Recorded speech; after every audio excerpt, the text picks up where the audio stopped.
نبی کریم صلی اللہ علیہ وآلہ وسلم کی سنت کو اختیار کر کے سائنسی تحقیق میں ایسا ہوش اڑانے والا انکشاف ہوا کہ آپ دنگ رہ جائیں گے اور آپ کی زبان سے بے اختیار سبحان اللہ کہہ اٹھیں گے۔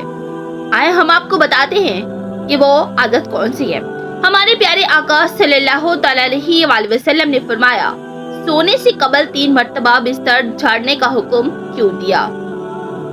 نبی کریم صلی اللہ علیہ وآلہ وسلم کی اس عادات کے متعلق سائنسدانوں نے تحقیق کی تو نتائج نے سب کو حیران کر دیا۔ اسلام ایک مکمل ضبط و حیات ہے اور اس میں زندگی کے ہر پہلو سے متعلق رہنمائی موجود ہوتی ہے۔ اگر انسان سمجھنا چاہے، ہمارے پیارے آقا صلی اللہ علیہ وآلہ وسلم نے آج سے قبل 1400 سال جو سنت اختیار کی تھی اور اس پر عمل پیرا ہونے کا حکم دیا تھا، آج سائنس ان احکامات کو درست تسلیم کر رہی ہے۔ نبی کریم صلی اللہ علیہ وآلہ وسلم کے احکامات اور سنت سے یہ ثابت ہے کہ سونے سے قبل اپنے بستر کو 3 بار جھاڑ لینا چاہیے۔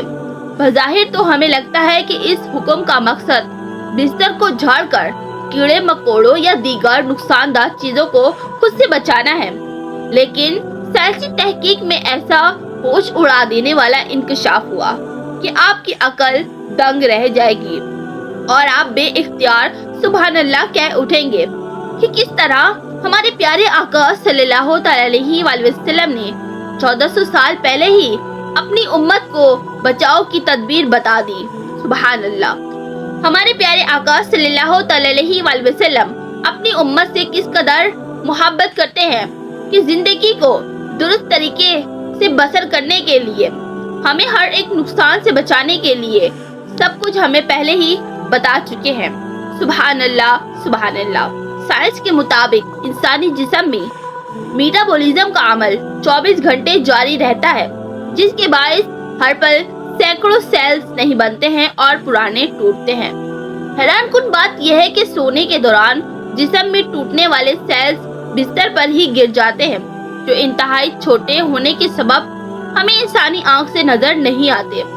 اگر بستر کو بغیر جھاڑے اس پر سونے کے لیے لیٹ جائیں گے تو یہ مردہ سیلز دوبارہ سے ہمارے جسم میں داخل ہو جائیں گے، اور جس کی وجہ سے ہمیں کئی بیماریوں کا سامنا کرنا پڑتا ہے۔ اور سائنس نے بھی یہ ثابت کیا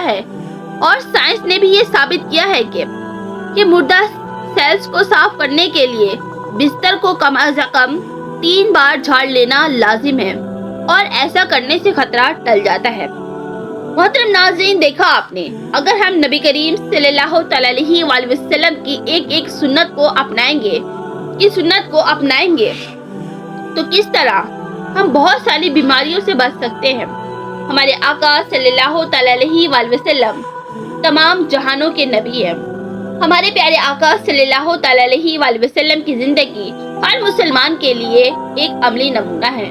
اللہ تبارک و تعالیٰ سے دعا ہے کہ اللہ تعالیٰ ہر مسلمان کو نبی کریم صلی اللہ علیہ وآلہ وسلم کی سنت کی پیروی کرنے اور ان کے سنت پر عمل کرنے کی توفیق عطا فرمائے۔ آپ سب سے گزارش ہے کہ آپ کامنٹ سیکشن میں آمین ضرور لکھ دیں اور اپنی رائے کا اظہار ضرور کریں، تاکہ میں اس طریقے کی مزید ویڈیوز آپ تک لا سکوں۔